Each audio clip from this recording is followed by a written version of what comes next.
Welcome back to the Remedial Film Class Podcast. I'm your host, George. And I'm Travis. So that's what that feels like. And I'm Dan. We didn't know that was coming. Yeah, No, I was didn't good. tell him ahead of time. Hey, so guys, Surprise. Dark Knight Rises, how's everybody doing? Gravy. You feeling risen? Yeah. Ugh.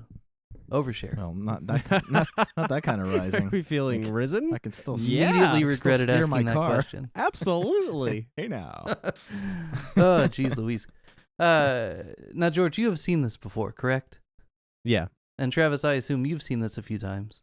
Many times. I'd seen it too, once or twice. So, once again, we're not talking about a new movie for George, but we are talking about a new vision. 80-something movies in. George, the new movie watcher, seeing this movie again, new for the first time, with improved vision and better eyes, we hope.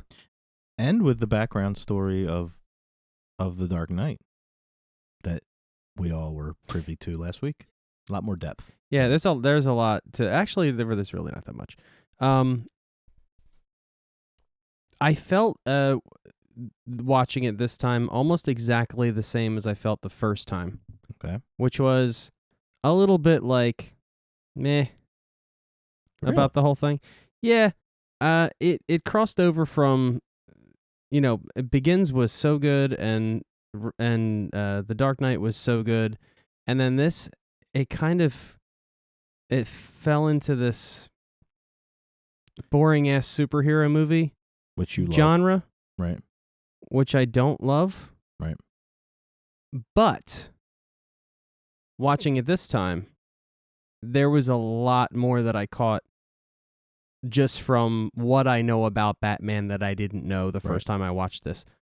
For instance, I had no idea who Talia was. Mhm. Like, And now you do. that's a reveal, Oh, right? yeah. That's a huge reveal if you know who Talia is. And you saw the cartoon, so you Right. should have been like, wait, Ra's al Ghul does not have a son. Mm-hmm. But most of the viewers don't know that. Yep. And even I knew that, Mm-hmm. but I didn't think that because they had already done the bait and switch from the first movie where it's not technically the cartoon Ra's al Ghul. Mm-hmm. It's like an identity assumed. Yeah, well, I So- didn't realize that because I don't know why I didn't even think about it that Ra's al Ghul didn't have a son, but I did forget that she like at the end stabs him, right, and like kind of like Did you notice literally the cool backstabs thing him. about that scene? So that still surprised me this time, Right. but then when she revealed she was Natalia, I was like, oh, duh, Right. right. But what's cool is the thing about the Joker is he never made eye contact when he killed. If you noticed, he Okay. rarely made eye contact. He was very Yeah. sporadic, and when she jams that into his side, she looks right in his face. Oh, yeah. And she twists it. I'm the one who's killing you, and I'm literal twisting this. twisted knife. Yeah, like to me that was huge. When I saw that, I was like, oh wow, that's intimate. That's next level shit there. What she didn't know was that Christian Bale Batman's lower right quadrant is invincible Yeah. because he'd already been shot there. Didn't Mhm. matter. Kicked with a boot with a knife, and it didn't matter. Like, we're really not doing a great job with the consequences of Batman's injuries. Go Mhm. on, George. Besides the Talia thing, what else did you see new this time? As a more educated viewer. Well, I mean, that was the big thing. I knew right away that I liked the use of the word detective. Mm. Right? Because Gordon basically promotes, I forget his name. Robin. Robin. Robin Becomes John Blake. Robin. He John becomes Blake. he becomes Robin. We're block A. He promotes him and says you're not you're not an officer anymore, now you're a detective. And then they use the word detective when they're referring to him and each other. And Gordon was a detective in Frequently. Begins, I believe, wasn't he? Or, Yes, no, he and was an Ra's- officer when the parents were killed. Then he was detective. Then he Yep. was. And that's what Ra's al Ghul refers to Batman as. Yes. And it kind of was, it was never like Bruce Wayne or Batman being referred to as detective, but I just like the way that they like threw that detective word in there. I felt like it was an homage. Well, and it works well because they don't just all of a sudden add a detective ability to this Batman who hasn't had it for 2 movies. Right. Where there would have been some, there would have been some temptation for the makers to be like, oh, and this is the one where he's finally a detective, and he was kind of a teach him all these skills that he didn't have. Forensic superhero, but not detective. Yeah, I mean, he did a lot of like reconstructing bullets for fingerprints.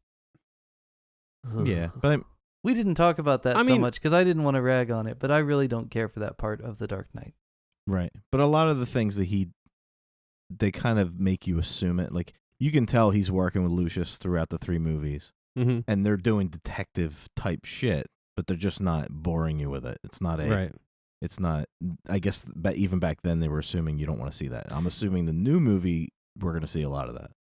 Yeah, I feel like Batman was always a detective, whether he was referred to as that title or not. He was always doing detective work. He always had intel. Right. And he was always, coming through the records of everyone. You know what I mean? You just... But none of the movies ever really touch on it. You don't see it, but right. you do, though. Because whenever they pull up someone's face, they're like, oh, yeah, it's this person. This is who they're involved with, blah, blah, blah. So they have the intel. Like... But they never wanted to waste the film on it. Correct. Like when Keaton was Batman, he did a shit ton of forensic and detective work on the Joker, but you didn't see any of that. Yeah. Like, it was just all of a sudden he figured it all out, and here's the shit. Well, in this movie, when Selina is breaking into a safe, well, you think she's breaking into a safe, but she's actually dusting it for fingerprints, and he's doing the detective work to figure out what she was doing. Right.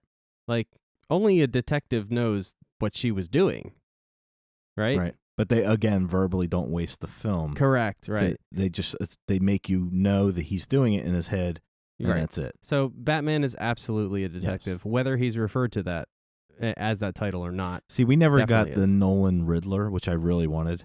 Yeah. Because I think that would have been a great script. Because he would have to become a detective for that to solve his just riddles. The mind fuck of it would have been completely above what the Joker did. Yeah. I enjoyed Bane.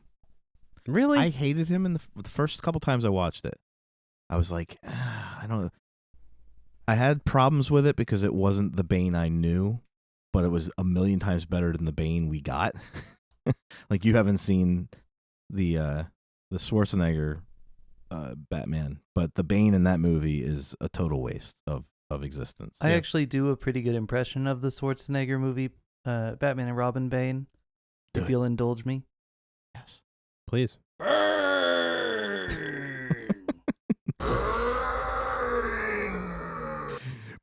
Monkey work. Yeah, he was terrible. He just yells his name a bunch and flexes his giant, ridiculous steroid arms. Yeah. Well, he's like Groot. Yeah, they did the thing. They went and they hired a wrestler, but they didn't hire The Rock. They hired like some just meathead to come in and just put a mask on. They didn't bother to learn about the character. They just were like, hey, Goldberg, we need to... Well, Goldberg would have done a better job. Well, whatever. But... I was just thinking of like the most like buff wrestler that nobody really like. But this guy isn't even buff. Kind of washed up. He's plump. Yeah, he's kind of swole. Fluffy. Oh, okay. He's not. They did the whole Bane thing where he gets roided up and he just gets more and more like bulky. Yeah. But it wasn't like Venom muscles chiseled. Right. The Hulk. It was more like he kind of looked like I don't know, like a mechanic. Now, for the sake of George, and also for some of our listeners who probably know the Bane character exclusively from The Dark Knight Rises, right? George, what do you know about the background of comic book Bane? Nothing. Here's what you should know. He was created in the 90s to compete with Batman, essentially to be like the perfect match physically for Batman. Okay. He was a prisoner from like a Latin American country that I think they just made up a name for. It's not like I thought it was Argentina. It wasn't Argentina? No, it's an island. It was fake? He's on an island. Oh, it was an island. Okay. He is powered by Venom, which is a synthetic steroid that popped up basically, originally it was given to Batman to like increase his performance, and then he like went crazy and grew a beard like you do, locked himself in the Batcave to withdraw from the effects of Venom, and then was like, no one should ever use Venom, steroids are bad. And of course then they introduced Bane, whose whole thing is he's pumped full of this synthetic steroid, but he's super smart like Batman. So they bring in like Barry Bonds to fight him. But he can regulate it. Like he's got like a button. He's got a button that he can like Hulk out kind of thing. And from then on, that button raged. becomes his Batarang target for Right. every fight because comic It's his books. kryptonite. Yeah, because comic books. Gotcha. Just But like he's the mask in this and- movie and the like contra boss elements of Batman just figuring out, oh, this is the button to kill the bad guy. Punch, punch, punch. Ha ha ha. Yeah, that's what I was getting to. Like, Yes, it's just- and it comes apart so cleanly that it can be put back, right together, Yeah. but not by Bane. Well, because Who could have, he couldn't obviously just take his thing and put it back together. It had to be Have somebody you ever else had do asthma, George? When you're having an asthma attack, No, you I can't haven't. really focus on what the. it. I mean, I task guess at hand. also he's getting attacked by a human bat. That was my so. issue. Like they never did the juicing thing, so then it never became a alternate. Or most Batman villains have Two sides. duality. Yep. So there was never that. So then he didn't have his kryptonite. So then it was just a breaking of his mask, which was kind of silly to me. Was making him a League of Shadows guy something for this movie, or was Yes. that always okay? Was he part of League of Shadows? No, I think- no, that was just no, for he the wasn't. movie. That was for the movie. That felt like it was probably. Yeah. Just No, for I mean this he's a great villain, and he's one of the only villains that beat Batman. And that was my other issue. Like when they never really touch, they never get to that point where you're like, oh my god, this guy's. How did he beat Batman? So in the original comic series called Nightfall, spelled with a Mhm. K, night, With a K, not yeah. fall. Night could fall. Nightfall. Could fall. So in Nightfall, Bane's master plan is to use basically helicopter launched missiles to break all the bad guys out of Arkham. And then Batman, on like this marathon of crime fighter necessity, over the course of many, many, many episodes of the comic book across many different titles, right? Because it's the 90s and we Yes. got to sell some books. Mhm. Crossover Central. He basically just, across a bunch of different titles and authors and artists, fights all the bad guys again, puts them all back in Arkham, and then when he is most exhausted by all of this crime fighting, Bane like pops up in the Batcave, breaks him over his knee, and then like pieces out, and it's just like, haha, you're broken. Okay. And that's I part knew- one of a I 3-part lied. kind of situation. Oh, okay. Are you going to tell me the next So- two parts? In part 2, a paralyzed Bruce Wayne basically appoints a guy who had been around a little bit, but he didn't know very well, to be the new Batman instead of Dick Grayson, who's Nightwing, or who was This Robin Knight's- at that point? Was he Tim Drake? Had to be Tim Drake. Tim Drake. Yeah. So he makes his Bat family mad because he overlooks them and appoints the new guy to be Batman. New Tommy guy Gunn. Batman, Jean-Paul Valley, is known as Azrael in the comics. He's a Azrael, religious yeah. zealot, and he fights with a flaming sword sometimes. When he's Batman, he dresses like Batman, but then pretty soon he's like, real Batman's not coming back. I'm going to add razor blades, and I'm going to yeah. become like a RoboCop kind of looking Batman. It was the 90s. Very 90s. It was the Batman of the Mm-hmm. 90s. And they did it as a test to see if the audience would actually buy more books when it was robotic, silly looking Batman And not Bruce Wayne. and not So- regular looking Batman. And then they actually had a part where in the middle of the second arc, new Batman murders a guy. But like kind of Batman 89 style, where it's like, did he kill him or did he just not save him? It's an ethical dilemma. But they wanted to see if the audience was like down with a murdery Batman. Mm-hmm. They weren't. No. So then in the third part, Bruce Wayne rehabilitates, comes back and beats the other Batman. And then he's Batman Okay. again. Isn't there a third Batman? Isn't there like Night's End? I think That's Night's End is the third part, and then The the third next part, part after that is called Prodigal, where he makes Dick Grayson Batman and pieces out again, inexplicably. So for a little bit, you get Dick Grayson as Batman before Bruce eventually comes back. And the comics are a mess of pulp. I mean, they're always going to keep going, so it's not really worth it. Gotcha. But in that little arc that this movie covers, that's kind of your situation, is those Nightfall, Nightfall 2, Night's End. But this movie does it better, I think. I think actually, you know, when you asked me if I knew what I knew about Bane from the comics, and I said nothing, I lied.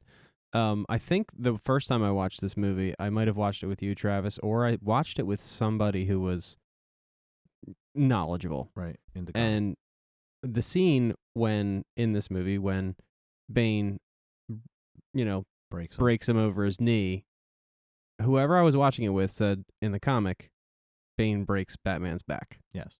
Well, in the movie, he breaks his back. Well, but essentially, it's not done in the book. It's like a full 2-page spread. It's like he's yelling the words "break you" as he bends him fully like 180 degrees around the knee. Kind of like that one Bears player that got tackled a couple years ago at the shoulders and bent over completely. Like that. Ew. Yeah. Yeah, so that I knew. I like it. It's just about the only thing I knew. Yeah, I mean, it was fan service. Yeah.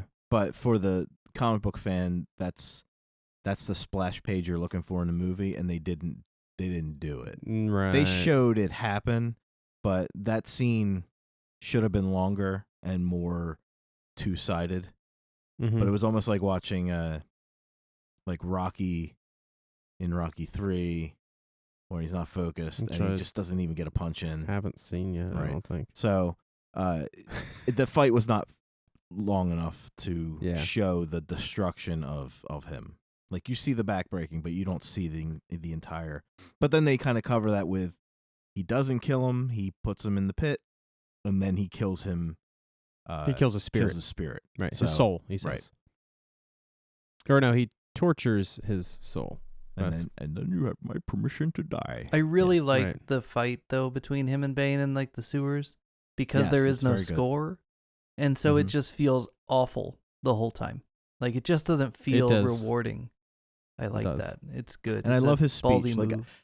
when all the exposition, when he's telling him about, you've adopted darkness. I was born in it. Like that, he passes him like 3 times. And doesn't, like, he continues to spin and pass him, and then he grabs him by the neck and pulls him out of the shadows. And it was like, at no point was he ever scared, and or like, it's such a devastating part. Right. But they had to do it because he has to be completely decimated for him to be able to do what he does. Because he goes away for almost I don't want to say a year, but it's a good 8 months. Is that how long it is? Yeah. In this movie? That's how long it was? Yeah, it's pretty long because it's like the 6 or 8 length of that months. nuclear battery. They'll tell you when they pull the thing off the. Right. It's only gonna last a few months, and it's already been a little couple while. seasons go by. It was 5 months or something. Yeah. Okay, so let's talk about one of my problems with this movie. Already? Well, he brought up the length of the nuclear battery life. I mean, guys, we just started, and it's already the best of times and the worst of times. I have a lot of best to talk about before we go to. But all right, if sure. I'm the only one. Let's talk about more bests, if that's what you want to do. I love. Yes, let's build the listener up before we tear them down. Let's keep going I love on the good Anne stuff. Hathaway in this movie. Yeah, I think she does an amazing job with Catwoman. I agree. And Absolutely, it starts off completely at the very beginning when he is interrogating her, mm-hmm. and she looks all scared, and then she just totally changes. She goes, "Oops!" Like, it was just like that whole, and then that cat and mouse game that they do the whole time, and just everything she does. Cat and bat game. Cat and bat. Like when she's sitting at the table, and then she tricks that I can't remember the character's name. The guy she brought the fingerprint to. Mm-hmm. And then the very last thing she does after she does all the badass shit is just act like the victim. Right. Screaming. Oh, yeah. She's so good. She was so good at just going from 0 to 60. She's a psychopath.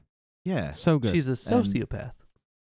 Yeah, that's what I meant. And when Balake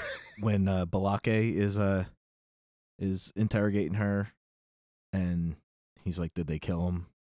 And she's like, Yep. "I'm not sure." Like the way she delivers lines is everything that Dan was talking about. It was Gyllenhaal. Like, exactly. And back to that exact scene when he says the name Bruce Wayne, her reaction to that was, she kind of like her poker face breaks unintentionally, right? And at least that's the way it was acted. It was acted beautifully, and so it kind of told him that, okay, she knows, right? And so I can ask her this question and it's not weird. And dude, she's got like, her eyes get glassy and stuff, and she's definitely playing like, two characters. She's which like I love. Basically like trembling as she says she doesn't know. So good, yeah, man. Wow. I actually wrote that line down. Yeah, it's to me that's I'm not sure. There's so much loaded shit in that. And you know she really isn't. Yeah, because she didn't realize that was going to happen. She knows it's bad, right? But she's not. Yeah. And the other thing was her speech in the dance when they're dancing, and that whole Marxist, that batten down the hatches. There's a storm coming, she says. Yeah, there's a storm coming, Mr. Wayne. That didn't hit and me. You and your rich friends should batten down the hatches. What's the last line she says? Where you can live so high on your horse while the rest of us have nothing. I can't remember what she says, but just the way she delivers that little speech, you could feel every ounce of her hatred for those that have more than her and have put her in a position she's in. Even though 9 times out of 10, she probably has made bad decisions as well to put her in that position. So it's like she has hatred for the elites, and she wants to see them get their due. Yes, but she also their evolution. She also kind of likes him. Like, it's just there's so much going on with that character that is missing, even in the Michelle Pfeiffer version, which you're going to probably eventually see. She's just way more complex, and I'm curious to see how they do her in the new movie too, to see if they give her that complexity or if she's just going to be like one dimensional, which she shouldn't be. It's a pretty complex character, but she nails it. She's got good moves too. Yeah, her high kicks, man. And then they go the comedy route with it towards the end, which I know Dan has issue with. Some people have issue with how it gets kind of lighthearted, comic booky. When in a Nolan movie, it really shouldn't be, but it does get comic booky. Like when she takes his pod, the bike, and he tries to tell her how to ride it, and she's like, "I got it." Like, right? Yeah, I'm on it. Like, it kind of feminism kind of thing. Like, I got it. I know I'm a woman, but I can do this. Right. So she's kind of putting him in his place, and that's when he says his. So that's what that feels like. So they kind of had like a little bit of one-liner type shit going on. No. She says that he says that when she leaves him on the roof during the first encounter. After the fight, that's right. And he does so that's what that feels like, which is like, boy, howdy, this movie feels like the last one for sure. Like they're just throwing anything up there that'll fit, or stick, or make a producer laugh. It felt I don't different know. enough to me. No, Dan, we're not done building the right, we gotta say it's good. We gotta say this movie or is are good we? first. I don't know. Here's some things I did like. Hey George, did you notice at the beginning that your blue has been replaced by white, and now it's a black and white movie motif the whole time? Like from the jump, the bat symbol at the beginning, it's all black and white, stark contrast. Yeah, now that I think about it, yeah. Yeah, the whole movie, it's lots of snow and darkness and black and white and light and dark and black pit and white and contrast. You're right. Yeah. The ice. Yeah. They're hitting it hard, but it looks good. The final I mean, act happens in broad daylight, which is not really a Batman movie either. Nope. It's a sharp looking movie though, and it has some of the most like over the top. This is both a good thing and a bad thing. It has some of the most over the top action sequences of the whole franchise, and it has a lot of them, and they're beautiful. Like everyone is beautifully shot. The lights in the police chase scene toward the beginning when Batman first reemerges.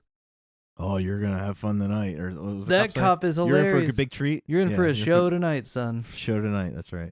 And then, God, okay, so I don't love that's what that feels like line at all, but I do love the part where he's cornered and he flies out in the bat, and the funny cop says the one thing, But then John Blake's just like, "Are you sure it was him?"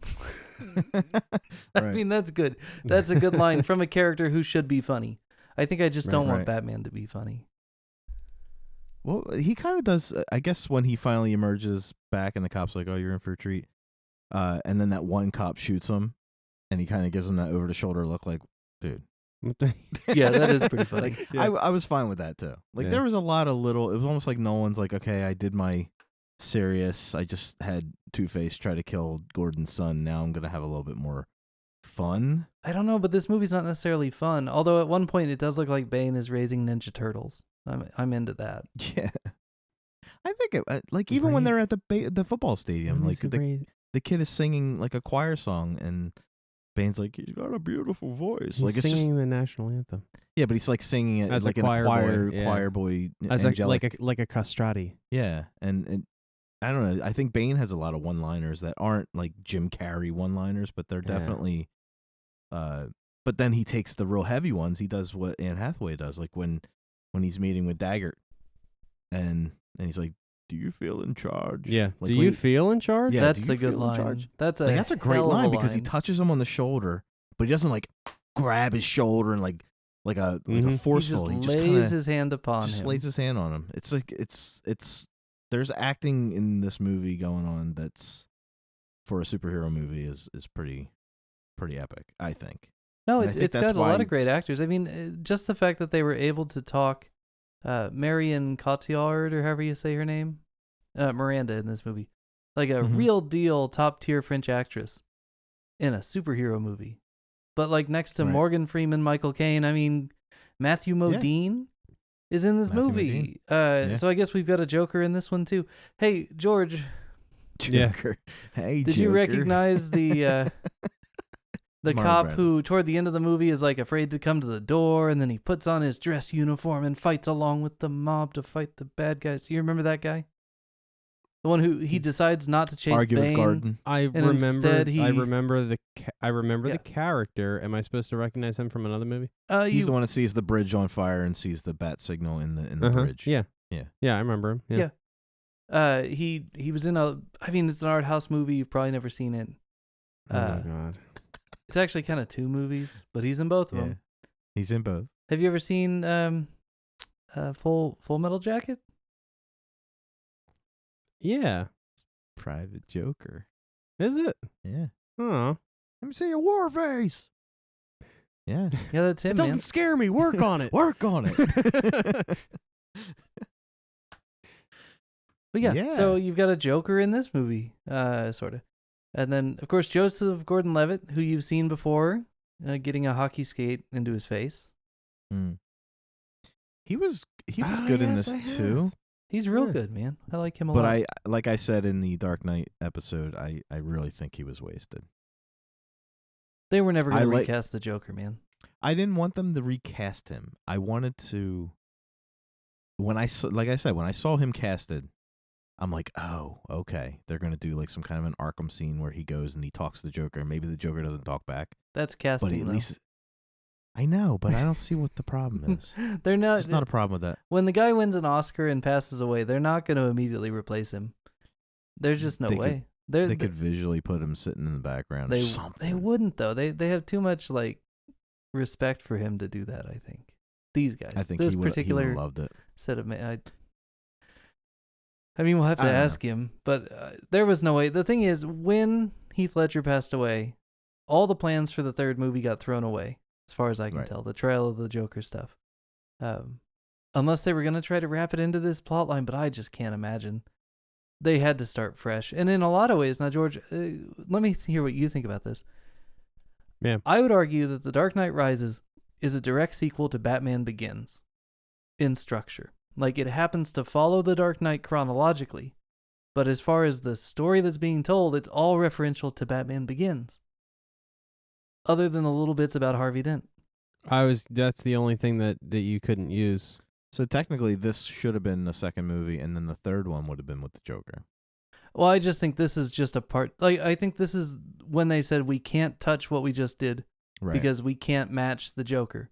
So let's do one, bring in Bane, this heavy-hitting bad guy, but let's draw it back to the first one, because really The Dark Knight to its credit, is not a bunch of rehashing of the first one. No. They got all their Not at all. rehashing out here. No, yeah, that's exactly true.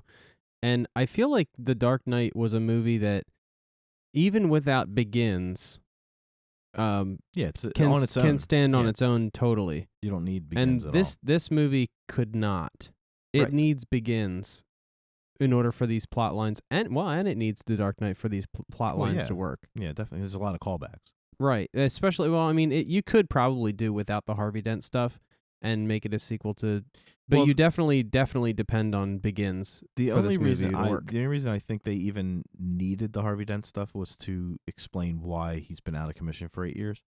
Because technically, if they took away all the Dent Act stuff, then they could have maybe had Batman get injured, Bruce get injured, and was out of commission.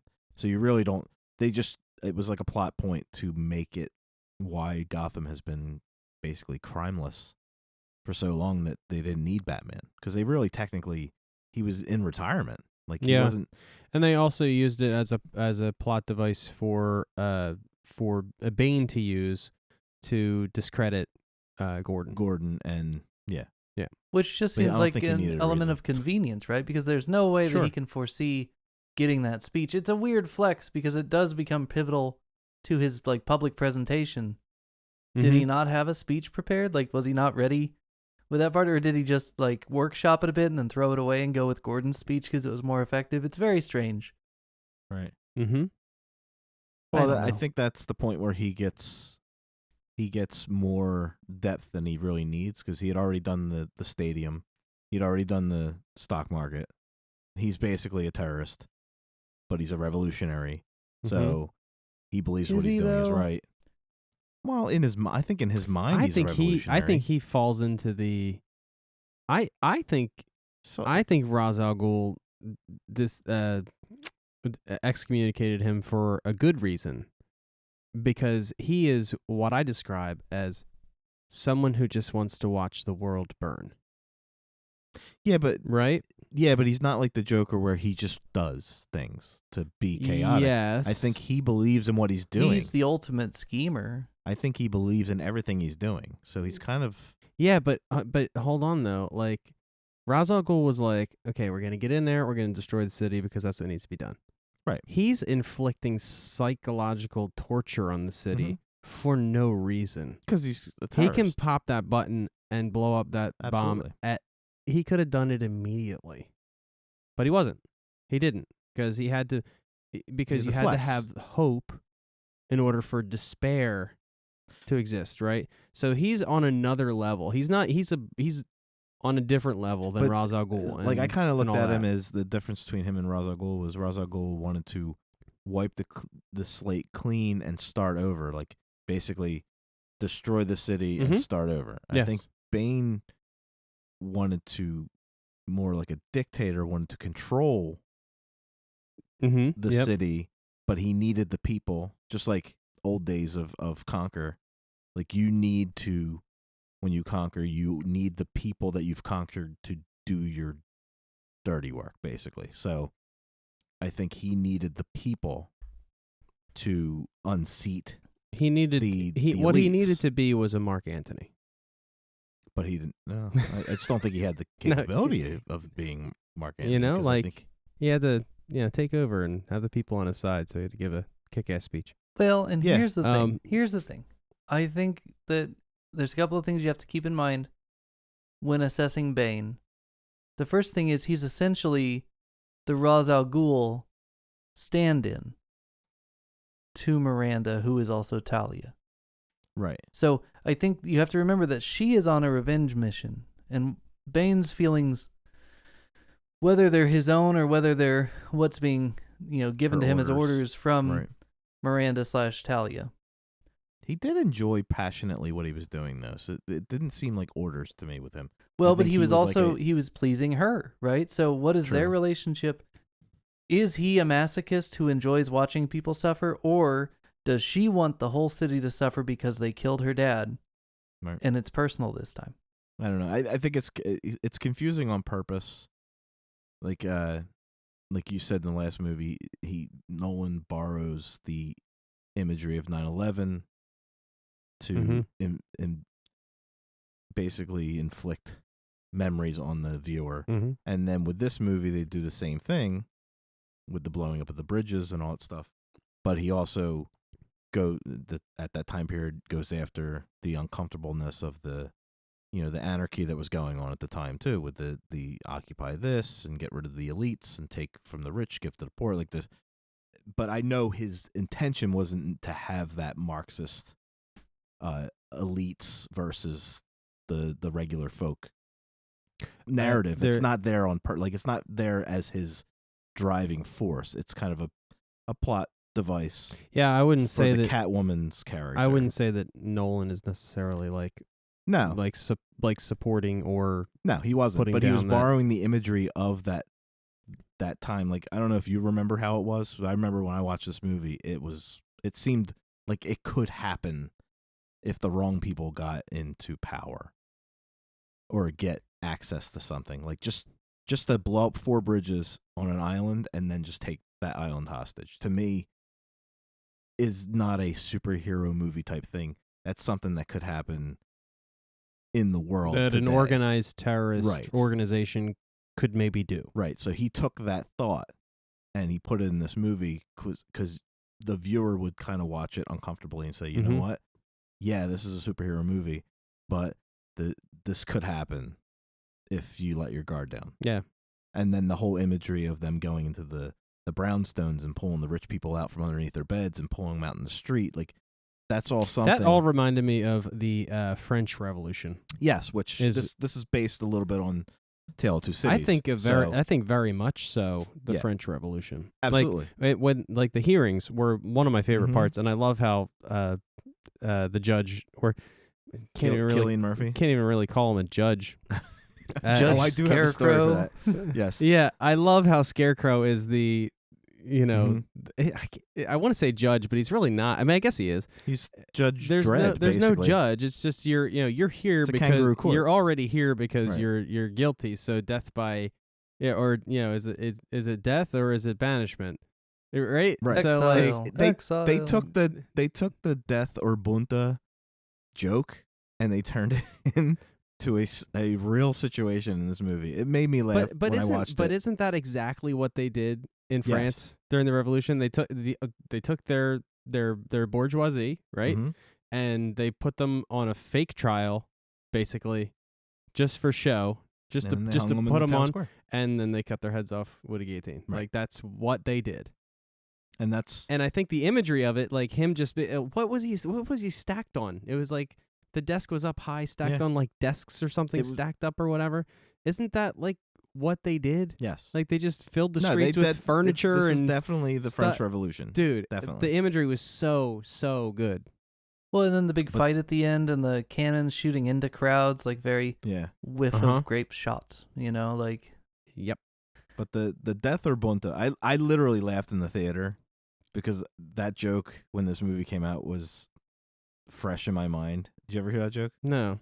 I don't know if I want to. Maybe that'll be our after credits story. I'll do the death or bunta joke. But yeah.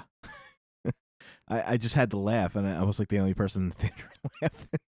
But I just started laughing because I was like, oh my God, they're doing the death or bunta joke.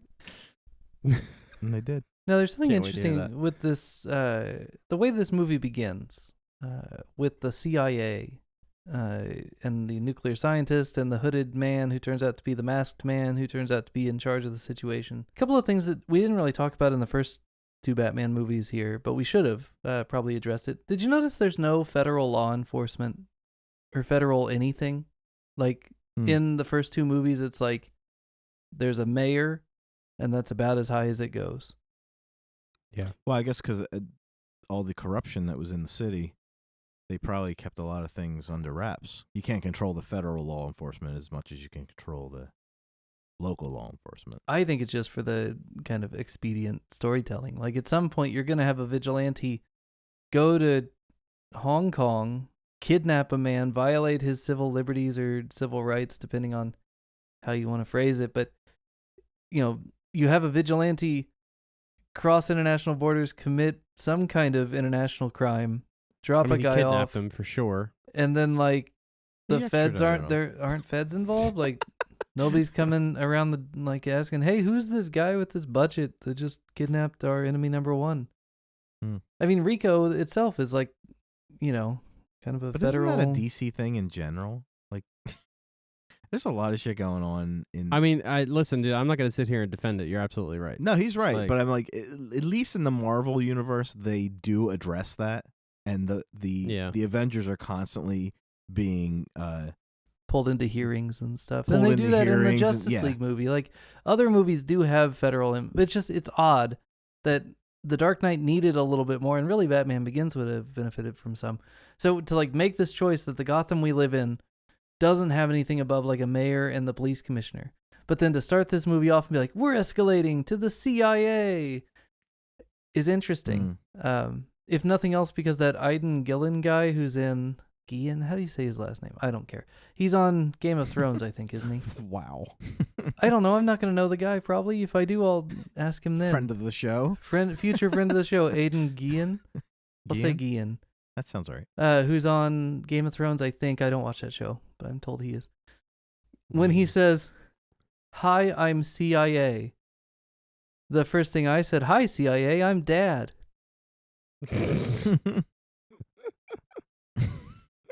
I think that moment took me Yeah. out of the movie for the whole viewing this time. But it is interesting Yeah. that all of a sudden we have a president and an Air Force and special forces. It's almost the line is almost delivered like crap my ass. Crap my ass. See, I never thought of this because Batman movies tend to not have. They never really touch on the government. Like when you're watching a Superman movie, when you watch a Christopher Reeve movie, Yeah. he ends up at the White House. He's at, Mhm. like even with the Batman versus Superman or Superman the what's his name, Cavill, the Henry Cavill Superman, the more recent ones, the Okay. Snyder ones. He ends up at hearings in DC because Metropolis is closer to DC than New York is. Now in Snyder's world, Metropolis is just across the river from Gotham, which doesn't make sense. But DC is like where some of the characters are, and then they're kind of spread out.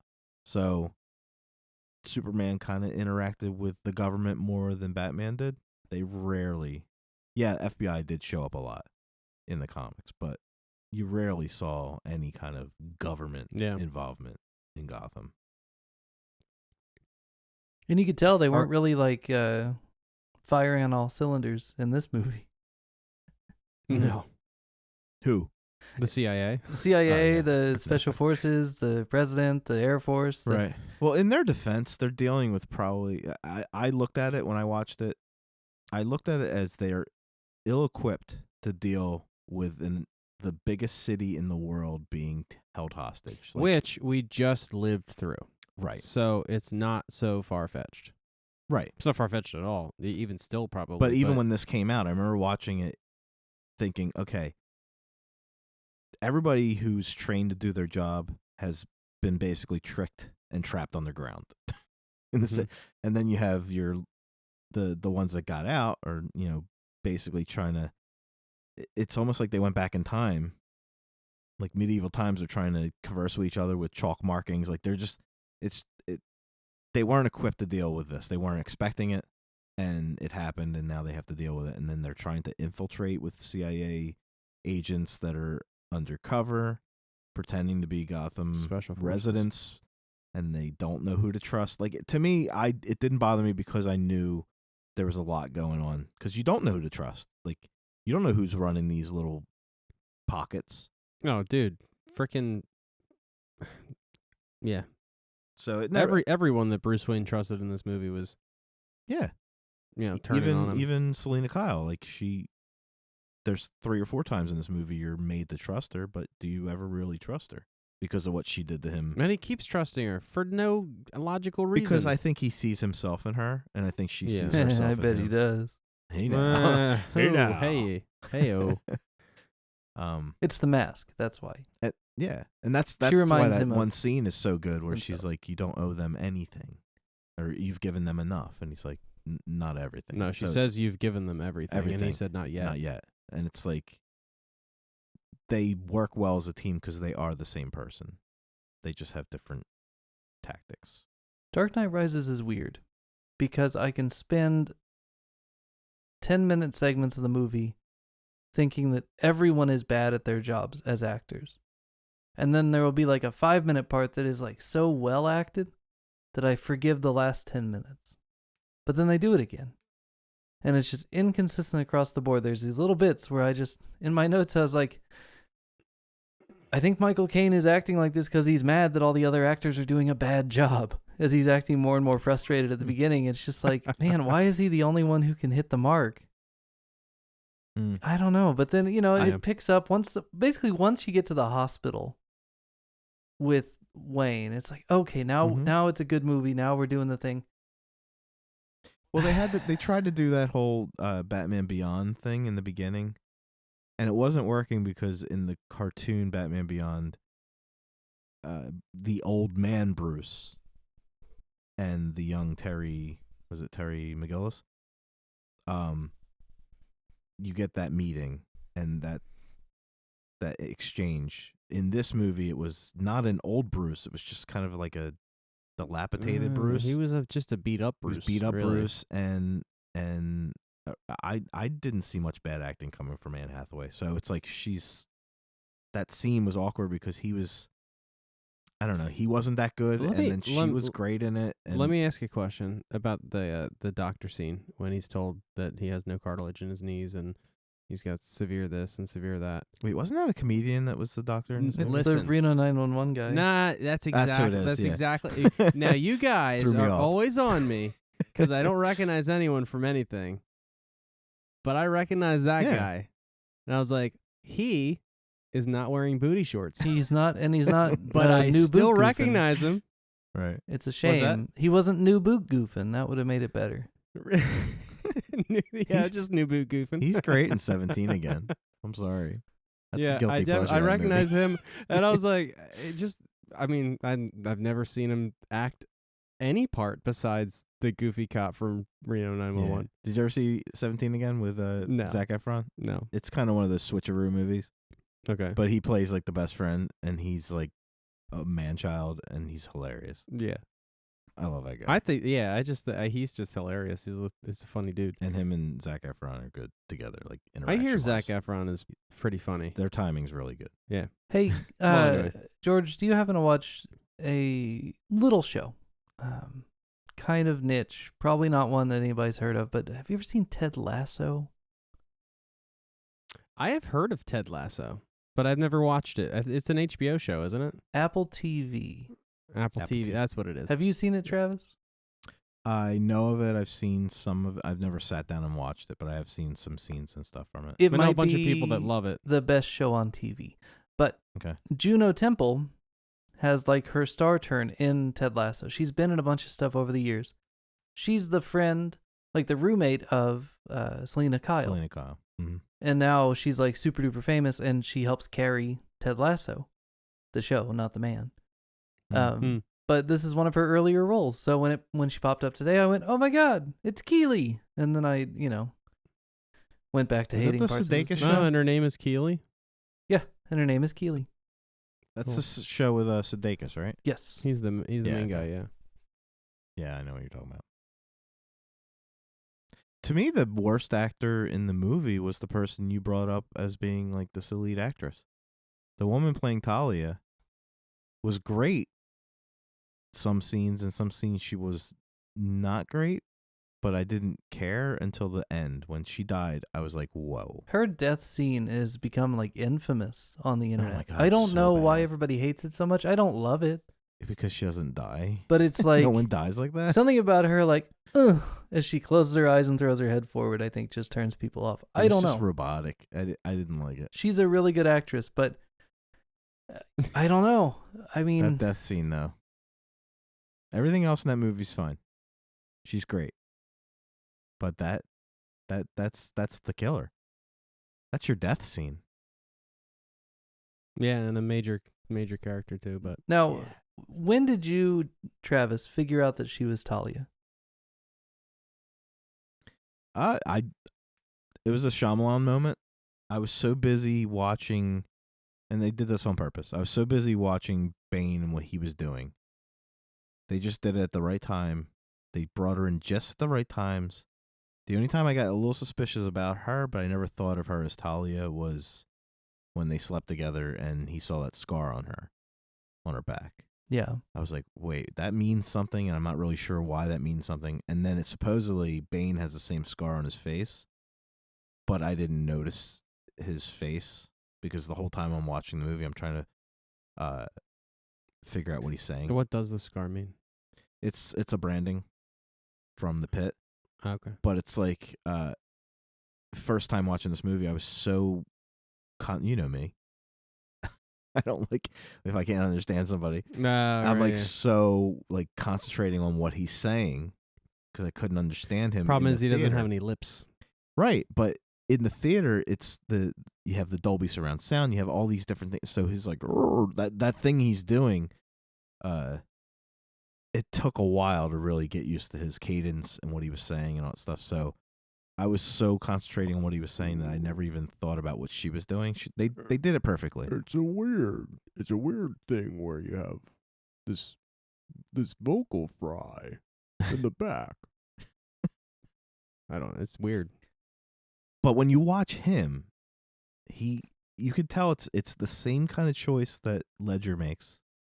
He chose a voice change that he can play with and make a character out of, but that muzzle just kind of took away some. Like if Ledger was wearing a muzzle, you wouldn't get all those little nuances that he was doing. And, no, absolutely and not. Yeah. Hardy was doing those same nuances, but he was doing them with a muzzle. So Which is difficult. Right. Like when he's talking that whole scene with Bruce Wayne when he's telling him, you have my permission to die. He's saying some really awesome shit in that thing, and you're just like, I got to rewind this because I have no idea what he just said. And it's when you're in the theater, it sucks. When you have the DVD, you can watch it a bunch of times. But now, George, did you know the opening scene's the same way? Did you guys know that they re-recorded all of his dialogue? No. Mm-hmm. Because if you had been me in early 2012, maybe late 2011, they released the first scene of this movie as a teaser, just like they had the bank heist with Dark Knight.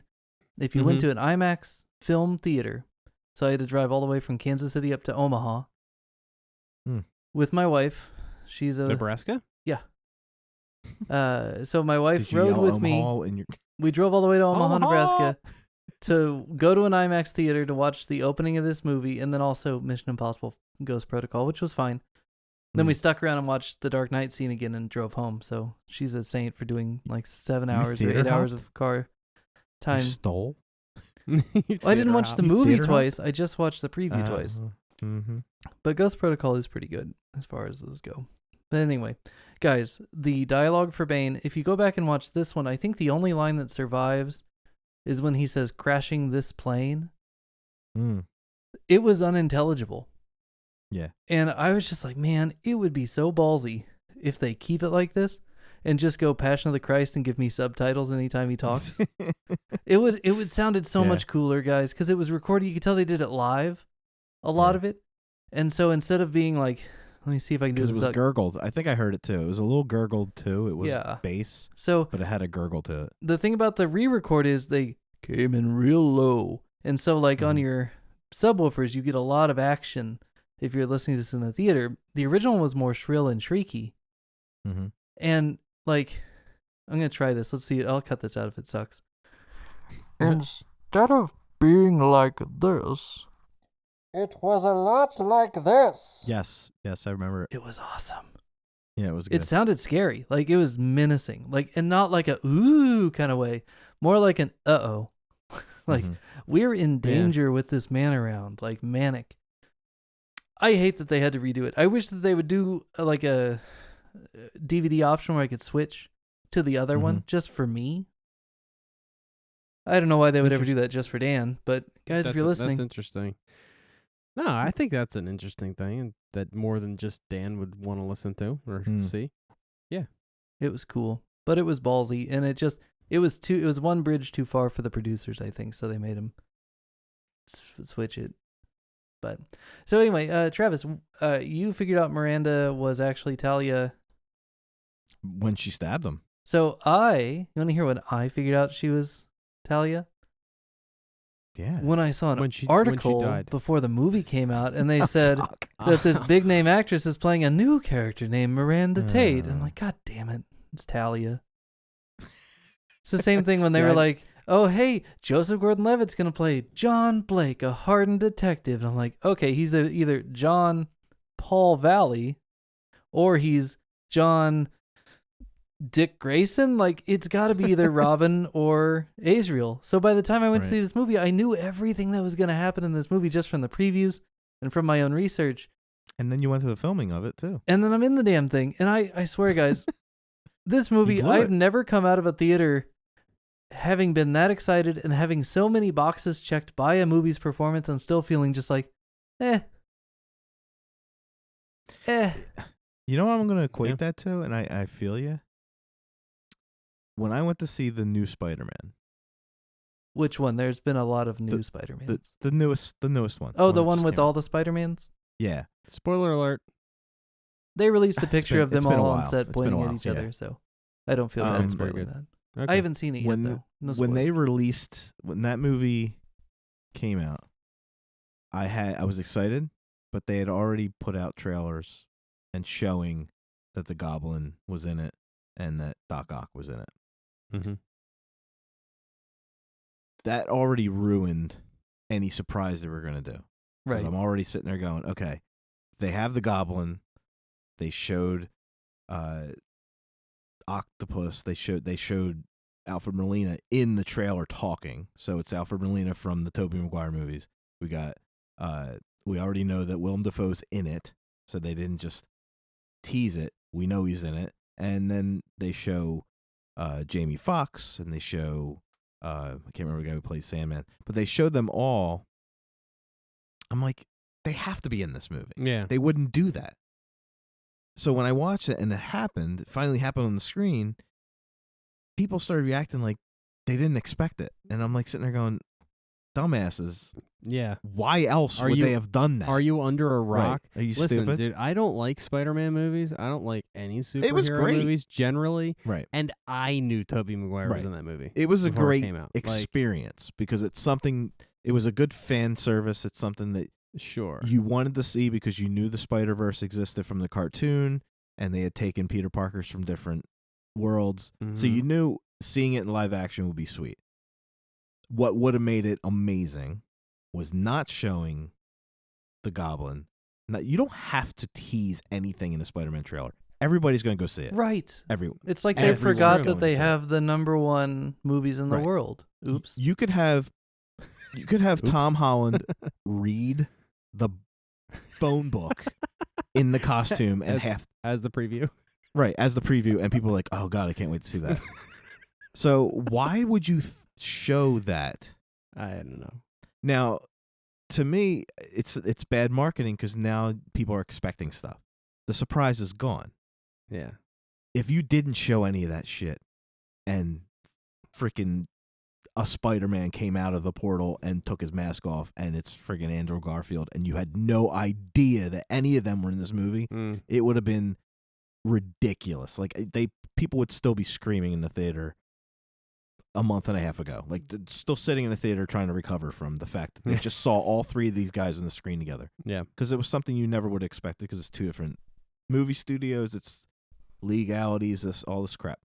So to go back to what Dan was talking about, like when you find that shit out, it doesn't matter how good the movie is. You're gonna be meh. Right. You're just going to be meh. And it's a shame that he went to see the filming at the stadium, so he knew they blow the stadium up.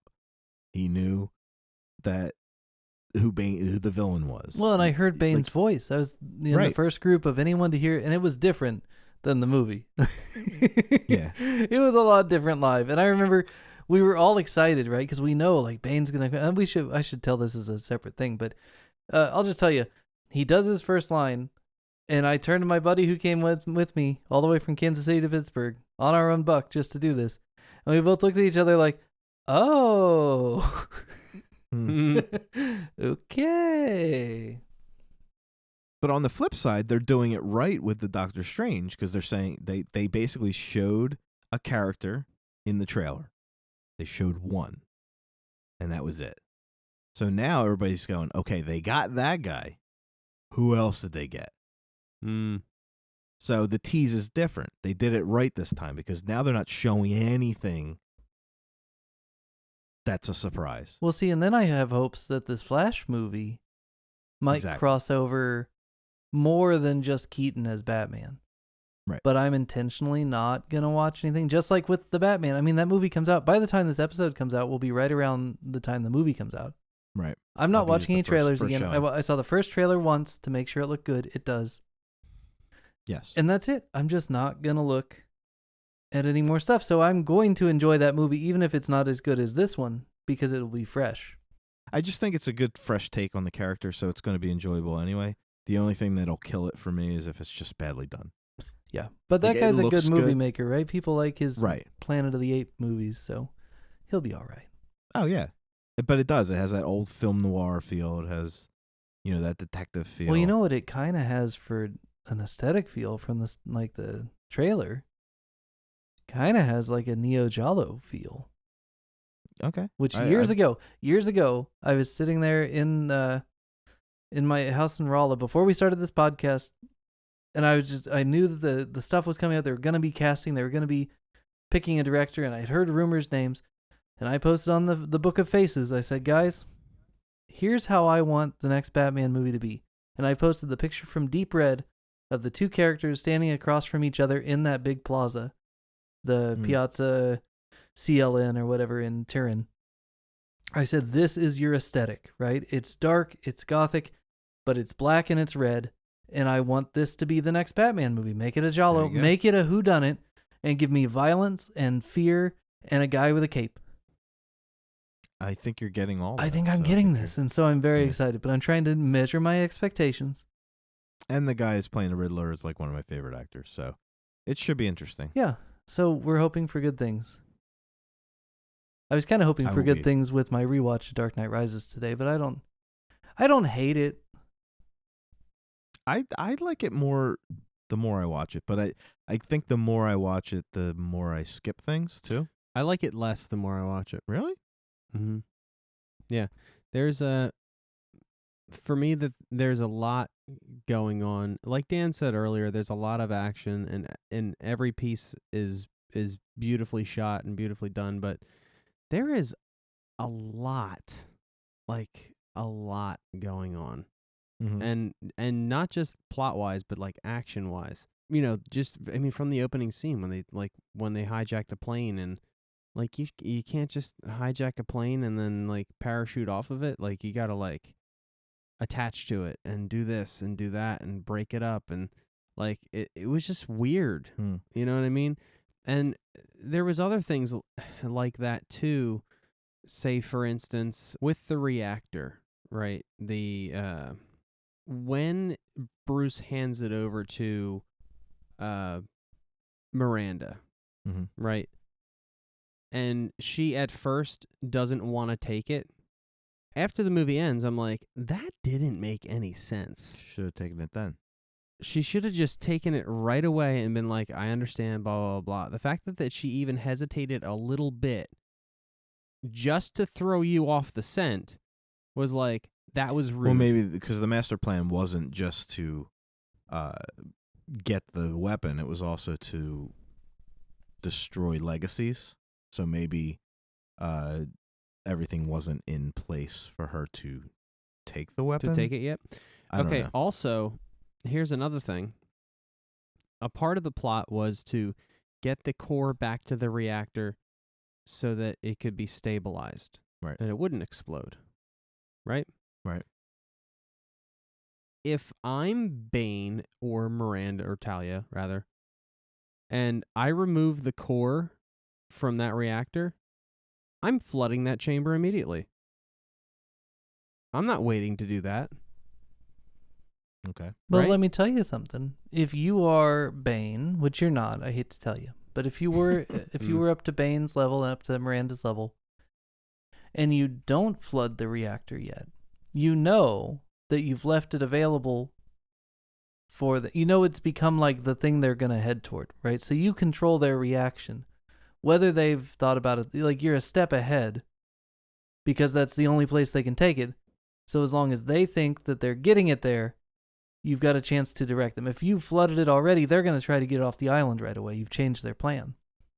Okay, but can you flood it and they don't know that it's been flooded and they get there and realize it's been flooded? I don't know, man. That's like movie stuff. Like that one, fine. I'm going to chalk that one up to movie stuff. I have another complaint about the reactor and the core.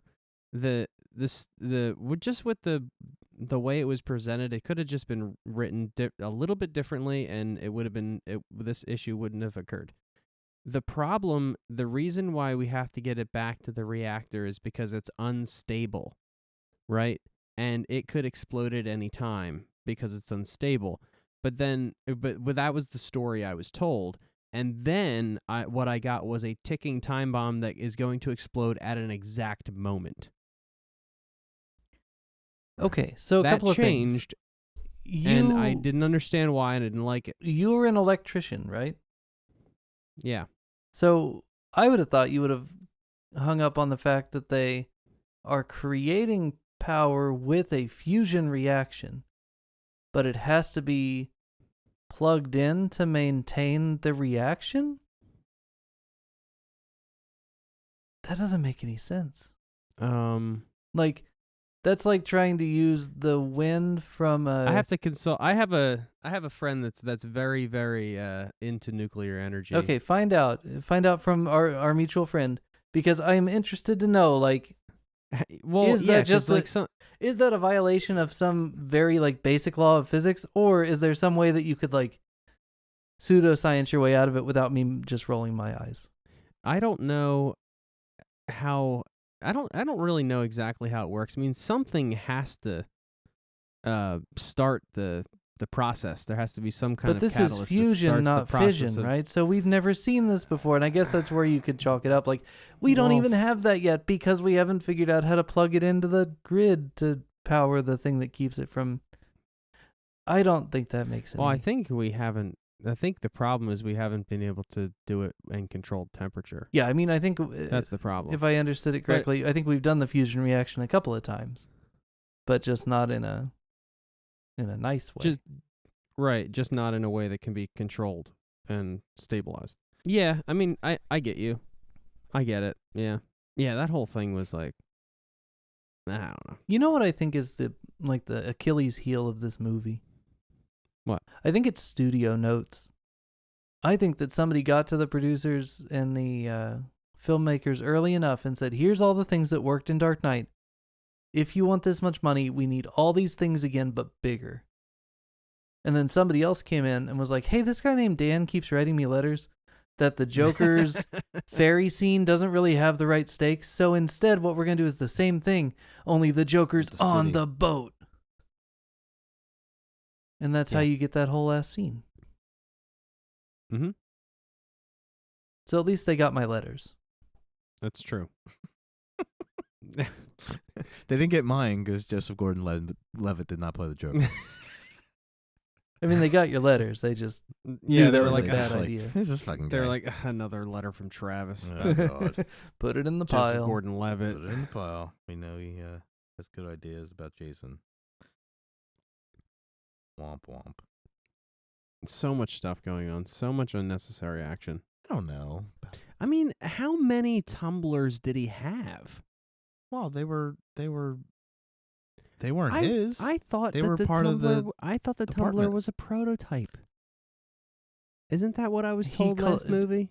Lucius Fox collected all the prototypes from a bunch of different shell companies and was gathering them all under his control so that they wouldn't fall into the wrong hands. He probably had a couple because he destroyed the one. Yeah, these were the prototypes he hadn't yet painted black. Just Isn't the bike part of the Tumbler? Yes.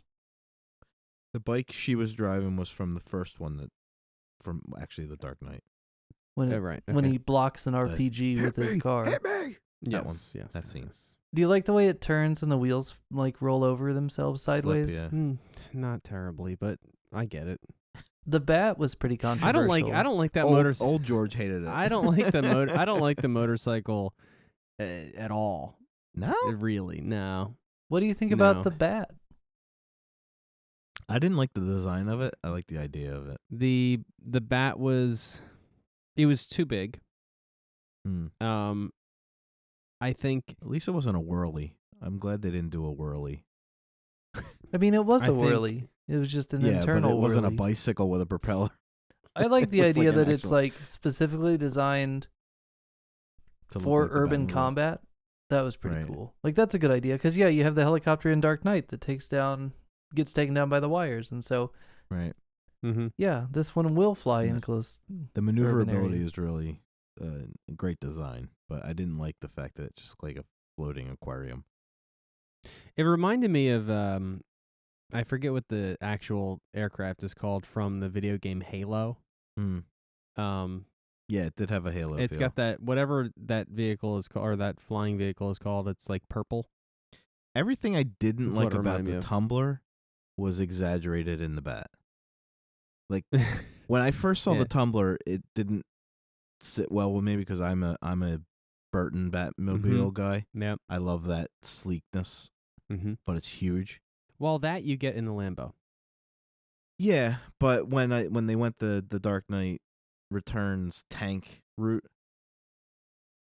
it grew on me. That car definitely grew on me. But when I Mhm. first saw it, I had like kind of apprehension. I was like, yeah, I don't know if I'm digging this.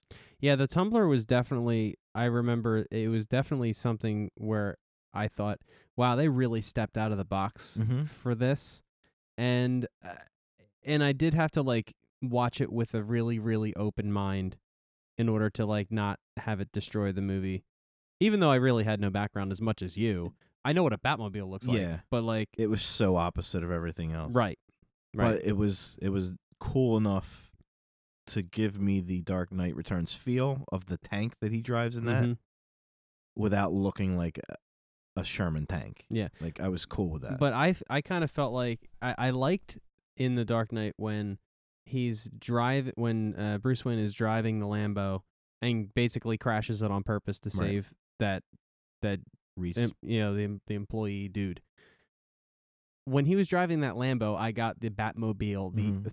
feel, like the sleek, like fast, long, like Batmobile. I think they could have done that. I know they stayed away from it, but the cartoon Batmobile has both. It has all three. It has the Art Deco of the original feel, like that old stretch limo, 1930s, 1940s, like just huge car, diesel car. Yeah. And then it has the tank feel because it doesn't have a lot of curves to it. But then it also has the sleek, like fast car look to it, like a dragster. Yeah. But this didn't have any of that. So when I saw that, I was like, I don't know. And I What felt was- the same way about the bat. What was this? The Bat is what it's called. Okay. So that I think it's a good example of how I feel about this entire movie. Like it's too big. It's too much. It's just too much. Well, they made it big because they knew at the end it was going to carry an entire nuclear bomb. I get it. Yeah. But it's just too much. I don't know, man. Like that prototype. I don't know. How do you test it? You test it in like say Area 51 type place, right? How do you get it from there to a basement in Gotham without anybody knowing what it is or whether You already have to It's like suspend your I know. because it's already a guy who has all this shit there. Like it's not the military. They're not doing it in Area 51. His building is Area 51. Like he was making prototypes there. So you have to test this thing though. But who's to say they weren't testing it off the roof? You'd have seen it. It was so big. There's no way you can not know that exists if it exists and is flying in your city. Well, I don't know if they would have tested it in the city. This is all Everything arrived in a crate, like just like the was the emitter from the first movie. It arrived on a truck. the microwave emitter. Yeah, so it's like they didn't test it there; they had it overseas. All right. Well, I guess maybe I'm nitpicking. It was $2,000.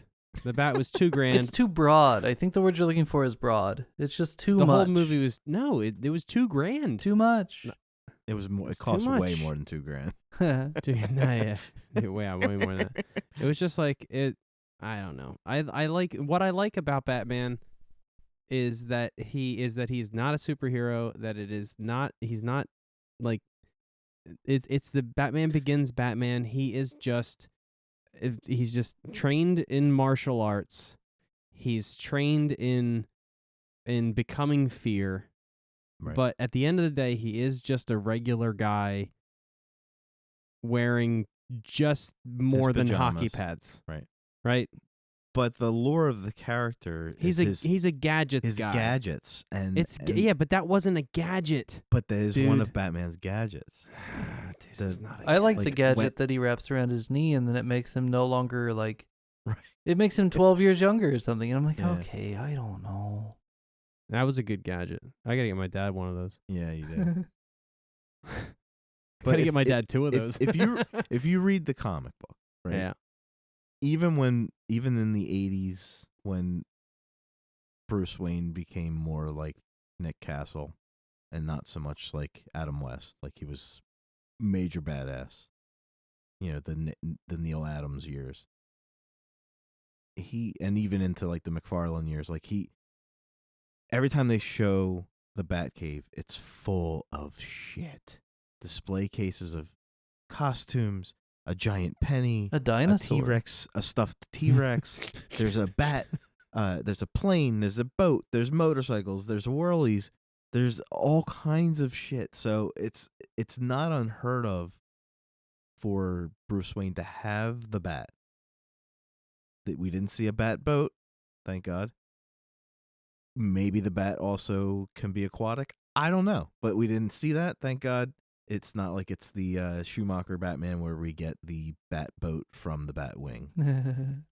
Well, he took the whole ballet on his yacht. That was a bat Right. boat. That was That a was a heck yacht. of a boat. That was a heck of a boat. But I don't know. it's not unheard of to have these machines. I feel a smaller machine would have been more appropriate. I kind of even feel like, like I don't even know what you would call it, like that platform kind of glider thing that like say like Green Goblin uses. Right. It is like a hoverboard. Yeah, is more. But you can't carry a nuclear bomb with the hoverboard. No, you can't, but you can with one that's maybe slightly bigger. It wasn't It a should have very been big nuclear bomb. I mean, they could have. No. What I they mean, they should were have done. they were holding that capsule in their hands, like they just picked it up. Right. The core was not that heavy. He could have just taken the core on his little Green Goblin hoverboard and They should have jet engine designed the shot bat it. to look like a Harrier jet that you can ride. Like something What's that's a Harrier jet? the kind of warplane that can hover. Like the Oh, It's called a jump jet. Can take off yeah, vertically. yeah, jump jet. Yeah, so it's like it doesn't have. It's not like the Harrier chopper that has like the huge propellers that The can- Osprey. Osprey. I think we it's just not like entered that. guns. I think so. Yeah. I was just thinking that. Where it's planes. Bats. Yeah, I like the hoverboard idea, but it would have to be like a Harrier jet so that you can maneuver the city and carry a nuclear bomb and still look cool. I believe that thing is too big. Hey, speaking of guns. This movie Yeah. violates the Die Hard rules as far as which guns trump other guns. Welcome to the party, pal. When the Special Forces guys drop in, inexplicably they have MP5Ks, which it's like, this is 2012. Like they should have something else. But I love an MP5K, so I won't fault the movie makers for also loving that gun. But they get blown away by guys with G36Cs, which, guys, that's a heck of a rifle. H&K G36C. Mm-hmm. The Die Hard rules would have not let that gun win. The MP5 would have whooped him. What are the Die Hard rules? The weaker gun always wins. You know, if you have a machine gun and Oh. I have a rifle, I win. If I have a rifle, you have a submachine gun, you win. If you have a submachine gun and I have a pen with a sharp edge, I win. What if you have a Mm. handgun Christmas taped to your back? Well, if you're going up What if against a you- guy with a Styrog, you win. What That's if you true. have a pin and I have a butter knife? Butter knife wins. There you go. Wow. That's why I always carry a butter knife.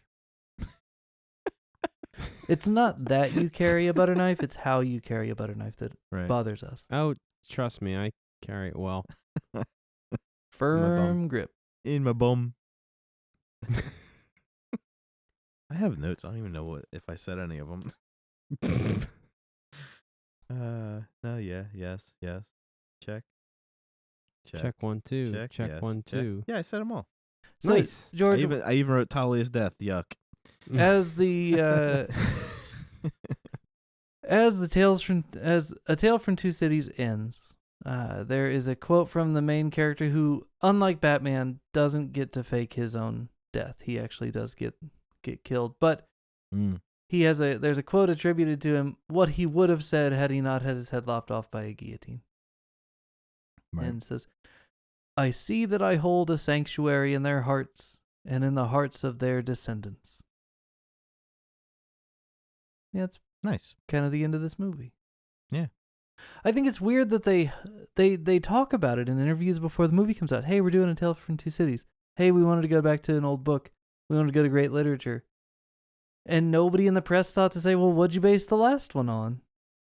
Right. That's true. strange. Yeah. That speaks Mhm. to the quality of our movie journalism in that era and now. That it's just It's a people void- looking for sound bites. They're not asking. It's a void that we are filling, It's what we're here for. you know? We are So, a class. Thank God that void is there. Michael Caine's speech at the end.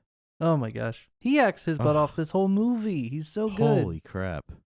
Holy crap. What was his That crying- motivation for leaving again? Because he was killing himself. He was basically, because that's the whole subplot, is that Bruce Wayne has nothing to live for anymore. He basically is he's the Walking Dead. Like, he has nothing to live for, He shoves away everyone that cares about him. and he's sitting around waiting for bad things to happen so that he can put the cowl on again. Yeah. So Alfred's like, you got to quit this or I'm out. And Yeah, you're already dead. he You're walking chooses around the here, you're dead. sauce instead of the family. Gotcha. Okay.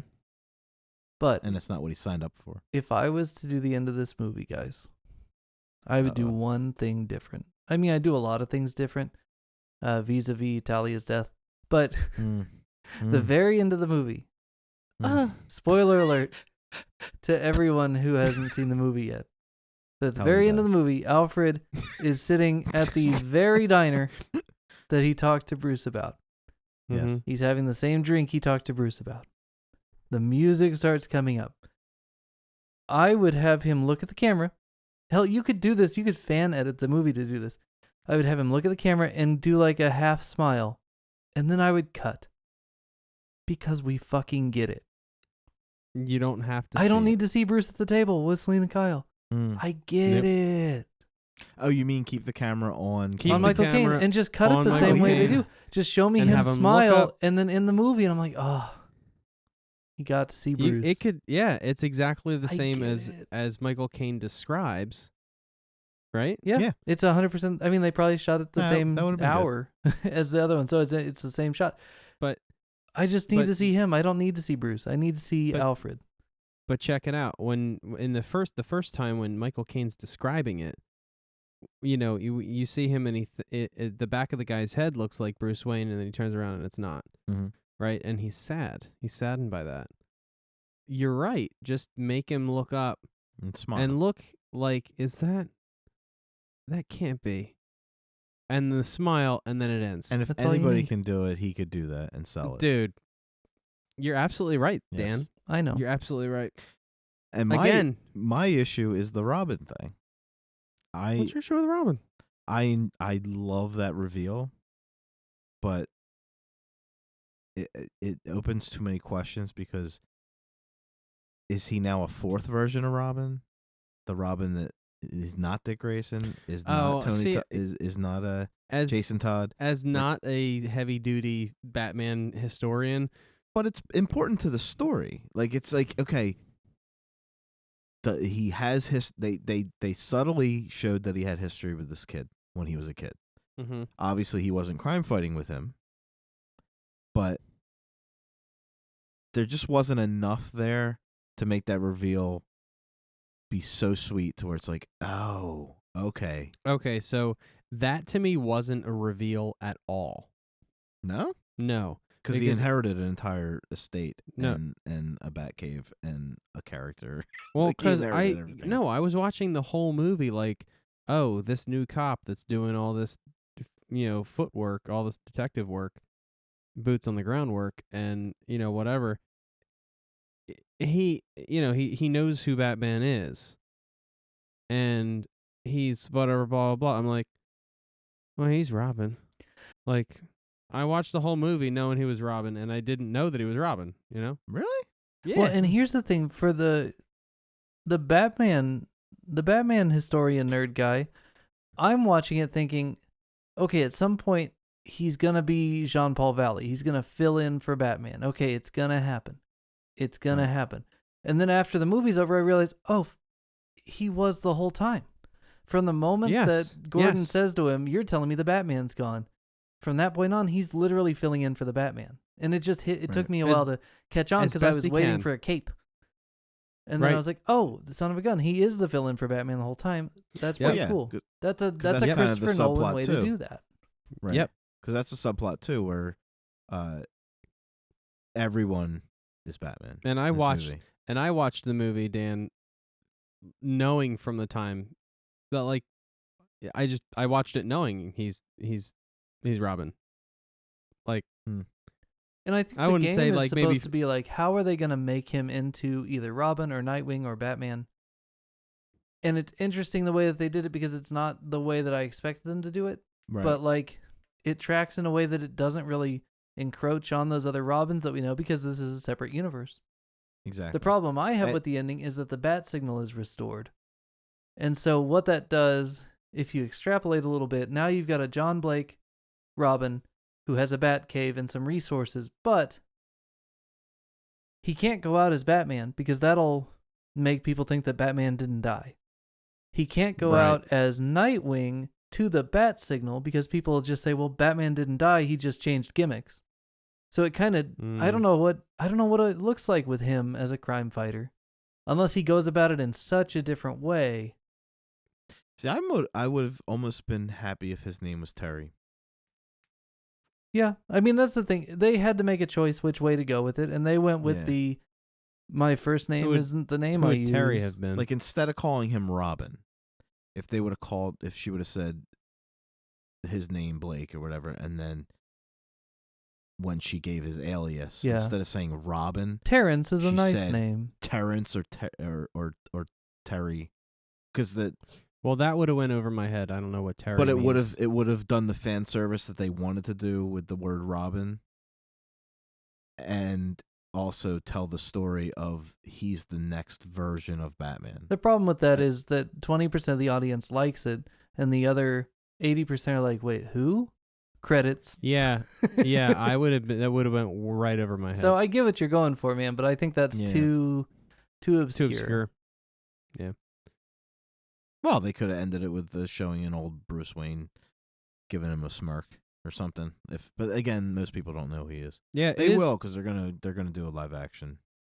It's weird how they did Robin, and it's different because like when I think of Robin, I think of like the 1960s the Batman sidekick. where they're both in capes and they're Jeepers. Holy they're- rusted metal they're Batman. yeah, they're together for ages and ages and ages fighting crime together, right? And this was they were together basically for one event, and they weren't ever really together. Right. They were working towards the same goal totally separately for one issue. But again, if you And watch then the that's it. movie, it's in the script that they had a previous relationship. Well, they had a So you previous really- interaction. I don't know A that I'd little call bit. it a relationship. Not a relationship like they were interacting all the time, but there's an 8-year gap there that we don't know about. Well, but he wouldn't So- have to explain who he is so much. Because remember, he's like, oh, you came into our place and you made a face and I liked it or whatever. It's not like they were hanging out and Bruce just same like, face oh, I yeah, had. you're the guy we hung out with for 7.5 years before I disappeared into obscurity. Yeah, it was like, it was pretty clear that he didn't know who he was. But also that brings to mind the revelation to Gordon when like right before Yeah. Batman takes the nuke away and the coat. and yeah That's my favorite line in the no one of that's my so favorite lines, good yeah. like it almost boggles my mind that like that Gordon and Batman have been working together for this long and Gordon doesn't know the real identity. That Gordon is his father figure. No, that 'Cause well, that's no, not basically that. he's but- Bruce's father figure. yeah, He's been. yeah, but like Gordon doesn't. Does Gordon? Like, yeah. Does Gordon know that Batman no, is? he has no Bruce idea. Wayne? No. Because he realizes Right. it's better not to know.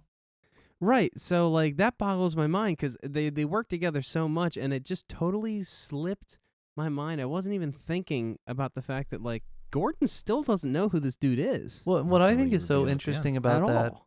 scene, I was talking about how the movie will like work for a little bit and then really not work and then work again. Hmm. This immediately follows a bunch of stuff that does not work for me as far as the acting and plot go, but then it is such a powerful line. It hits right in the Yeah. heart, right? You're just like, oh, my feels. But then I realize as he's flying off that we're back to the Batman Begins Batman, who in 2 words could be like Bruce Wayne. And instead he's like, it's not who I am underneath, but what I do that defines me. Right? Like, Right. just say your fucking name, bro. And he's doing it again, right? He could just be like, oh, I'm Bruce Wayne. Bye. And he has an extra 10 seconds to get away. I don't think that would have with worked. the nuke. It wouldn't have been as. It's an interesting powerful. character thing because it's such a reach back to Batman Begins, which again, this is a better sequel to Batman Begins than Dark Knight. It's just interesting that that's like a thing that they went with, but it's a great scene the way they do it. Although I wish he wasn't so. When he talked, like it kind of that should have been a whisper moment. When he's talking to Gordon, he says, as simple as giving a kid your coat. Like that should have been. You mean coming out of his like not using the voice at all, but using his Bruce Wayne it voice. should have been his regular Yeah, that would've whisper been cool. voice. That would have been cool. because I'm it- okay with both, but that would have Yeah. been cool. Did you ever see the college humor Oh, with guy? Pete Holmes. Oh god, Pete Holmes is the best Holy Batman. shit. He butchers that scene so bad that you'll never be able to watch the movie again. Wait, Like is- he's so inappropriate. Is We'll, this a we'll skit? watch these Yeah, after the we'll watch show. it. Pete Holy Holmes crap. doing Batman is the best Batman on film. I love Pete Holmes. even better than Bat Dad. It's Yes. better than Oh, Bad way Dad. better than Bad Dad. Yeah. Bad Dad Bad is Dad's a, funny. He's a not funny hack. anymore, He's but a he used to hack. be funny. Bat, yeah, Yeah. Bad Dad was funny until he became like famous. yeah, Now his kid's doing it.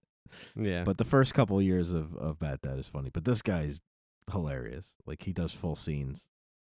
And he does the whole voice. The whole like way over. It's beautiful. It's really ridiculous. Oh my god, guys. I- But my biggest problem with this movie is what you just brought up. What? What it reminded me. My 2 favorite characters in this movie are incapacitated for almost half the movie.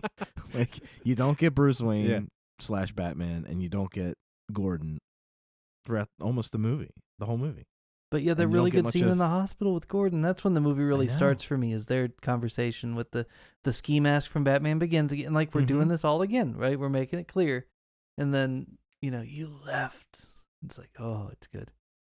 Mm-hmm. It's good. It's Yeah, good. and Fox too. Fox wasn't in it as much. Oh, and he was good when he was in it, though, man. That like, Oh, I'm yeah. just gonna show you some stuff, just for old time's sake. Yeah, it's Like- for old time's sake. See, I like it when the other guys do humor, and I don't mind it when Bruce Wayne does humor. I think my problem is when gravelly voiced Batman is like hardy. Yeah, when he's Bruce Wayne being funny, like when he gives is it Alfred he gives the eyebrows to when they finally go back down and he gets his costume? When he walks past them, he gives him like a head nod, smirk, Mm-hmm. and it's like they're just having fun. but it, like you said, it fits well when he's Bruce. Oh but yeah, not so he much asked when him. he's I think he Batman. was talking to Lucius because he asked if he remembered where he parked. Maybe That's that what it was was. Alfred. Yeah, Somebody He asked just him gives if he him, like, the remembers where he eyebrows. parked, and he's like, "Yeah, I know where I parked." yeah, He's being kind of overconfident a-hole Batman at that point. yeah. I'll take that. I'm fine with that. Now, where would you guys go with a sequel? Like, if the Flash movie were to interact with this universe, which I hope it does, only because if they do it well, it'd be awesome. But I also hope they don't, because it'll be a train wreck. Does the Flash meet Joseph Gordon-Levitt as Nightwing and be like, "Who the hell are you?" "Oh, I'm Batman's replacement." What I don't want to happen, well, I want Michael Keaton to be Old Man Batman for the Batman Beyond. Yeah. But I think it would be cool in the Flash movie if they showed Christian Bale old with a young Joseph Gordon-Levitt as Batman. But would this Christian Bale Bruce Wayne ever return to Gotham, or is he happy to have like lived and now he can just live? I don't I think don't know. that this. I didn't even think about that. I don't think this Bruce Wayne. Will I've ever never thought return. about him coming back unless you did something like, and as we get farther from it, it seems more like possible. 10 years, 20 years down the line, an older Bruce Wayne gets some kind of, indication from the newspaper that something horrible has happened, and it's up to him to go back and put it together. In Batman Beyond, I believe the biggest return was the return of the Joker, but was being impersonated. It wasn't actually the original Joker. So they could... That was a good technically- movie. That was a good Yeah, movie. because they technically didn't show you, and they only showed you, 3 villains in his entire career as Batman? Yeah. So he would... Who? Christian Bale? Yeah. So technically, they could have him had come back, and then they could show the Batcave with Maybe more 4. display cases to show how many villains he has taken on in those 20 years. Yeah. But Batman's done. You have to I don't know. I have trouble with it because this Batman is done so completely. Perfect. Right? Yes. Like he's finished. He's turned in his paperwork and he's taken his pension. Well, it could be Levitt's. Robin. It could be Blake's Blake, his interaction with the Riddler. Did you say Balake? Balake. I showed Gabe that the other day for the first time. Yeah. So now we've been watching it over and over and over again. That's great. Key and Peele. Oh, Key and Peele. So good. Aaron. Aaron. Balake. Jaqueline. But yeah, maybe Joseph Jaqueline. Jaqueline. He could have display cases full of stuff, so you can see since this movie the other people he's interacted with. Yeah, and then you show don't him in need. the Yeah, Batcave. exactly. You don't need to show me every step he did along the way. Just show me where he's at now and make it believable. Mm-hmm. Mm. And or he could be the Robin that was killed, and they reference in the Snyderverse too, Yeah.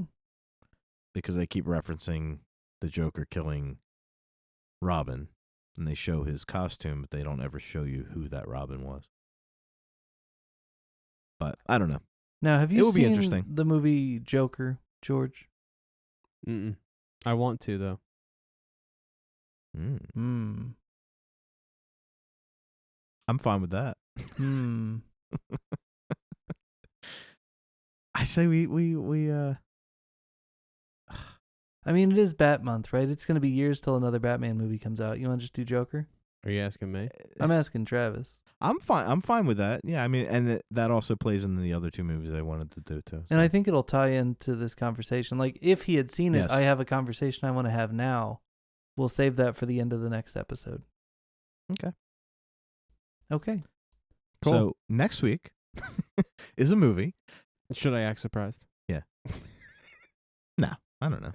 So I guess the natural progression would be to watch a movie that I love that. It's always a movie. an acclaimed film that you have not seen, hopefully. Batman Forever. Uh, Batman Forever. Batman Forever, which I love Ugh, it's for awful. what it is. Awful. For what it is. It's a big pile of For what it garbage. is. For a piece of garbage, it is definitely It's that. not a piece of garbage. It's like It's a very it's nostalgic piece of garbage. It's for a very Travis. nostalgic piece of garbage. I mean, I was old enough to not be nostalgic about it, but I'm just saying it's not bad. It's not great, but it's not bad. The fourth one we'll never watch. All right, what are we watching next We're week? going to watch The Joker. All right. Now, you have not seen The Joker. I have not, and Do you have any idea who's in it? What it's about? It's Joaquin Phoenix, isn't it? I don't know. It could be Marlon Brando. Do you It think could we be, ought to go Dick ahead Stanley. and watch 2 very specific movies from the 70s before he watches? Never mind. Oh, right. Yeah. Yeah. Yeah. No, man. no, he doesn't have to. No? No. I That'd be mean, like 9 hours of commitment just to watch Joker. That seems like a lot. Yeah, it is a lot. But we can talk about those things and suggest them later. Yeah, maybe a couple of clips. Because I had not really seen them either before I saw the Joker, and I was fine with finding out later that It's remarkable when he finds out, though. When I found out, I was like, oh, wow, yikes. Yeah. Cool. we could talk about it. Thank you for joining us on the Remedial Film Class podcast. As always, you can find us at facebook.com/remedialfilmpod or Twitter and Instagram at remedialfilmpod. We'll be back next week with The Joker. Stay tuned for a joke that'll probably get us canceled. All right. All right, very good. Now let's hear that joke. Oh, God. Let's see if I can remember it. All right, so there's 3 guys Okay. crash land on an island. And they find out very quickly that the island is inhabited by cannibalistic natives. Am Okay. I allowed to say natives? I don't know. Yes. I think that's a Damn. technical term that's probably okay. Yeah. Cool. So You don't want to say Right. Right. That's the word you don't want to use. natives. Yeah. Okay, so they're grabbed quickly by the natives Mhm. and thrown onto stake and tied up. So Mhm. they're put on wooden stakes and tied up. Yep. And the I guess the Okay. medicine man of the group Mm-hmm. comes up and starts dancing around them, and he goes up to the first one and he's like, "Death or bunta," and the whole crowd goes, "Bunta, bunta," and he's like, the guy standing there going, yeah, I don't want to die, so Whatever Bunta is. bunta. And they're like, "Bunta!" And they run around him and they grab him, they untie him, they take him over on the side, and they Okay. rip his clothes off, and they until he dies, right? Oh, great. So the second guy's like, "Holy shit!" To the third guy. The third guy's like, "What the fuck?" So then they run up to the second guy and they're like, "Death or bunta!" And the guy's like, "Oh, fuck. I don't want that, but I don't want to die." So he drops his head and he says, "Bunta." And they're like, "Bunta!" And they run and they untie him and they pull him over to the side and they until he dies. Oh my God. So then they run up to the third guy and they go, "Death or bunta!" And the guy goes, "Death." And the one native yells, "Death by bunta!"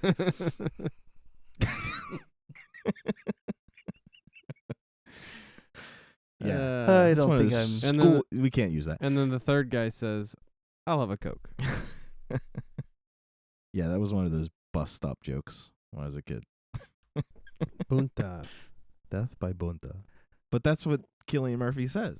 Yeah. Yeah, When basically. he says that, I'm like, Death by holy exile. shit, Oh they my took God. the death by bunta. They did the joke.